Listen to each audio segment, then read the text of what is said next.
নমস্কাৰ, মই ৰঞ্জন চৌধুৰী। ছ'চিয়েল মিডিয়াত খুব হুলস্থুল হৈ আছে। 2.5 কিলো কাহাত গম পাইছে নিশ্চয়, ছানী দেৱাল। ছানী দেৱাল ইতিমধ্যে বিজেপি ত্যাগ কৰিছে, ছ'চিয়েল মিডিয়া মতে দেই।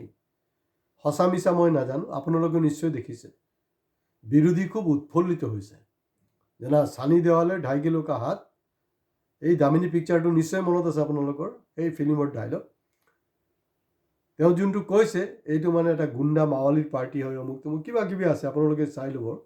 এইবিলাকতো বেছি বহলাই লাভ নাই, চিধা চিধি কথা।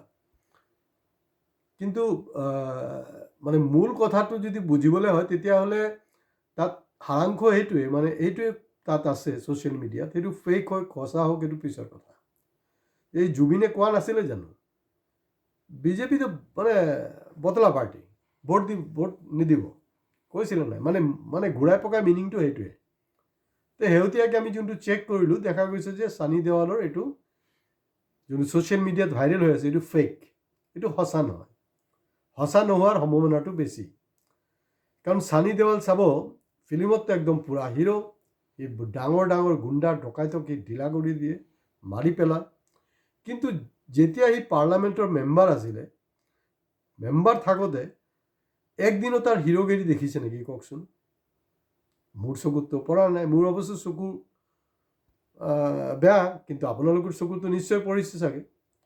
তেওঁ ফিল্মত যোনটো হিৰোইজম দেখায়, দাদাগিৰি দেখায়, তাততো দেখোন মনে মনে বহি থাকে। আৰু খুব তেওঁৰ পাৰফৰ্মেঞ্চ খুব বেয়া, টোটেল এটেণ্ডেঞ্চ বেয়া, কুৱেশ্যন অলমষ্ট বেয়া, নেগেটিভ আৰু মানে। আৰু মিছাকৈ অপচয়, এইবিলাক অকৰ্মণ্য অপদাৰ্থ হিৰইনক পঠোৱাটো। একমাত্ৰ মই দেখিছোঁ জয়া ভাদুৰী, যাৰ স্বামী হ'লগৈ অমিতাভ বচ্চন, এইটো বৰ টেঙৰ আৰু চিয়ানা মাল হয়। তেওঁ একদম নিজৰ মানে বচাই বচাই চলি থাকে। কিন্তু জয়া ভাদুৰীক চাব, তেওঁ ৰাজ্যসভাত কিন্তু ফালি দিয়ে। আৰু তেওঁ কেতিয়াও নকয় যে এইটো ফেক হয়, নাই মই এনেকৈ কোৱা নাই। তো সেইটো হ'লগৈ জয়া ভাদুৰী, জয়া ভাদুৰী।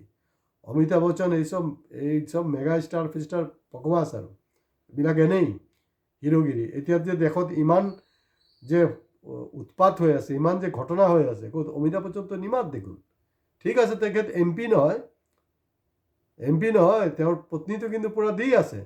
আৰু এইটো মতে আমি জনামতে তেওঁ এইবিলাক বিষয়ত তেওঁলোকৰ ঘৰত অলপ মনোমালিন্যও চলি আছে, নচলা নহয়, আছে এই ঘটনাবিলাক। কিন্তু জুবিন গাৰ্গ হ'লগৈ হিৰো। এতিয়া ৰৈ বিনালেতে শেহতীয়াকৈ আপোনালোকে মানিলে যে না তেওঁ হিৰো, ছুপাৰষ্টাৰ, বহুত বাগেৰা। কিন্তু জুবিন গাৰ্গ হিৰো। আপুনি জীয়াই থাকোঁতে, আপুনি ফৰ্মত থাকোঁতে ক'ব পাৰিব অমিতাভ বচ্চনৰ বাপৰ ক্ষমতা আছে? বাপটো গ'ল, আৰু বাপৰ আদৰ্শটো অমিতাভ বচ্চন লোৱাই নাই। বাপেকৰ নাম লৈ সেইটো কামত লগালে। তাৰ মা আছিলে ইন্দিৰা গান্ধীৰ বান্ধৱী, সেইটোকে ইউটিলাইজ কৰিলে। আৰু জয়া ভাদুৰীক বিয়া কৰি যিবিলাক ভাল ভাল ডাইৰেক্টৰ প্ৰডিউচাৰ আছে, তেওঁক লগত লিংক কৰাই তেওঁ ছুপাৰষ্টাৰ হ'ল। ছুপাৰষ্টাৰটো নহয়, ছুপাৰষ্টাৰটো ৰাইজকে নহয়, এতিয়া কি জানি কয়, শ্বাহিনশ্বাহ পাল্লা কিবা মেগা ষ্টাৰ, একো নহয়, এইবিলাক চব ডৰপক হয়। আৰু শেহতীয়াকৈ ছানী দেৱালেও কিন্তু ওলালে। কিন্তু জুবিন গাৰ্গ সেইটো হ'লগৈ ব্যতিক্ৰমী। জুবিন গাৰ্গ কৈছিলে যে বিজেপিক ভোট নিদিব, বিজেপি ফটুৱা হয়, বতলা পাৰ্টি হয়। তো একচুৱেল হিৰো হ'লগৈ জুবিন, ছানী দেৱাল নহয়। আপোনালোকে যিকোনো চিন, যিকোনো ঘটনা, যিকোনো বস্তু আপোনালোকে মনত পেলাওকচোন। এতিয়া সদ্যহতে মই ধৰ্মেন্দ্ৰৰ ওপৰত এটা এপিছ'ডো কৰিছিলোঁ, কোনোবাই যদি চোৱা নাই আপোনালোকে চাব, ধৰ্মেন্দ্ৰৰ মৃত্যুৰ পিছত। তো সেইদিনাখন মই অলপ ডিষ্টাৰ্ব কৰিবলৈ খোজা নাই। হয়তো এটা আনৰেষ্ট আছে ছানী দেৱালৰ লগত, কাৰণ আপোনালোকে ইতিমধ্যে গম পায় যে ধৰ্মেন্দ্ৰৰ 400 কোটিতকৈ বেছি প্ৰপাৰ্টিক লৈ এটা বিবাদ চলি আছে। কাৰ লগত? কাৰণ ডে 1ৰ পৰা ছানী দেৱাল আৰু ববি দেৱাল কিন্তু হেমা মালিনী, মানে ধৰ্মেন্দ্ৰৰ দ্বিতীয় পত্নীৰ লগত কিন্তু ডিষ্টেঞ্চ মেইনটেইন কৰি আছে। হেমা মালিনী কোন হয়? বিজেপিৰ এম পি হয়, বিজেপিৰ নেত্ৰী হয়। হেমা মালিনী কোন?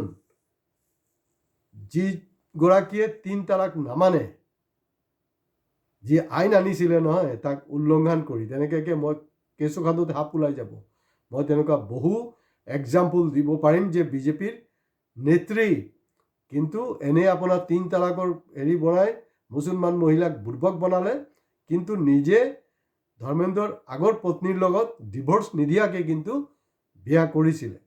এতিয়া শেহতীয়াকৈ প্ৰপাৰ্টি লৈ লাগিছে।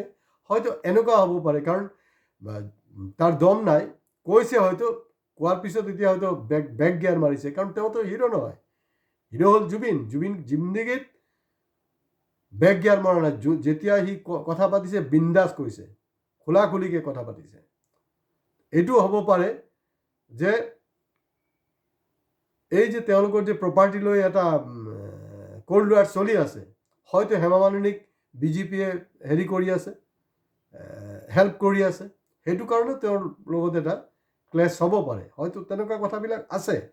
কিন্তু শেহতীয়াকৈ আমি যোনটো চেক কৰি দেখিলোঁ, ফেক্টছ চেক কৰিলোঁ, কাৰণ আমিতো যি খুচি বকৱাছ কৰিব নোৱাৰোঁ।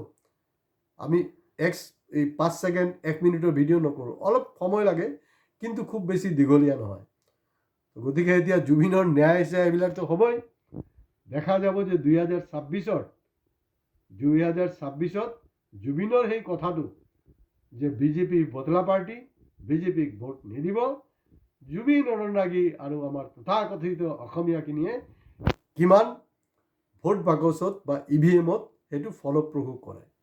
আজি ইয়াতে শেষ কৰিছোঁ। কথাবিলাক শুনাত বৰ বেয়া, কিয়নো মই মিঠাকৈ কথা পাতিব নাজানো দেই, আৰু নকওঁ। মই খাৰাং-খাচ কথা পাতোঁ জুবিনৰ নিচিনা।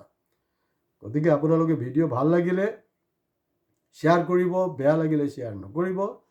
হয়, কমেণ্ট বক্সত গৈ আপুনি মোৰ প্ৰশংসা কৰক, গালি পাৰক, মোৰ আপত্তি নাই।